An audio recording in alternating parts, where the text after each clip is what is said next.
Dalam sejarah panjang kita, sejak pembentukan kita sebagai bangsa atau nation formation, sampai kepada terbentuknya negara bangsa, state formation dan nation state yang merdeka, pada setiap kurun zaman, pendidikan tidak dapat dilepaskan dari filsafat yang menjadi fondasi utama dari setiap bentuk pendidikan, karena menyangkut sistem nilai-nilai atau system of values.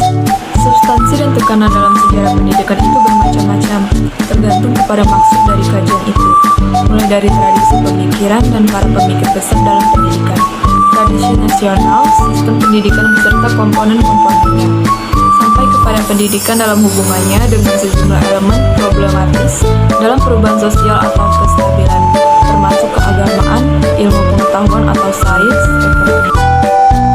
Sebagai komparasi, di negara-negara Eropa dan Amerika pada abad ke-19 dan ke-20, perhatian kepada sejarah pendidikan telah muncul dan digunakan untuk maksud-maksud lebih lanjut yang bermacam-macam.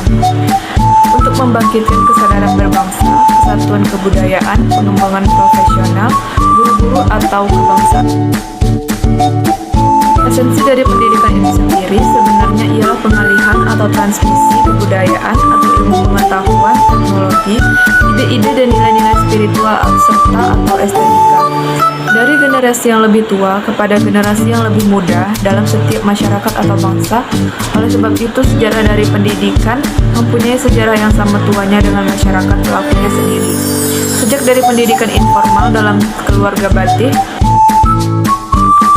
selama ini, sejarah pendidikan masih menggunakan pendekatan lama atau tradisional yang umumnya diakronis, yang kajiannya berpusat pada sejarah dari ide-ide dan pemikir besar dalam pendidikan, atau sejarah dari sistem pendidikan dan lembaga-lembaga, atau sejarah perundang-undangan dan kebijakan umum dalam bidang pendidikan.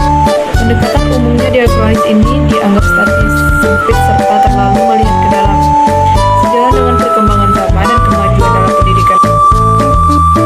Sejarawan, khususnya sejarawan pendidikan, melihat hubungan timbal balik antara pendidikan dan masyarakat, antara penyelenggara pendidikan dengan pemerintah sebagai representasi bangsa dan negara yang merumuskan kebijakan atau polisi umum bagi pendidikan nasional. Produk dari pendidikan menimbulkan mobilitas sosial, vertikal maupun horizontal.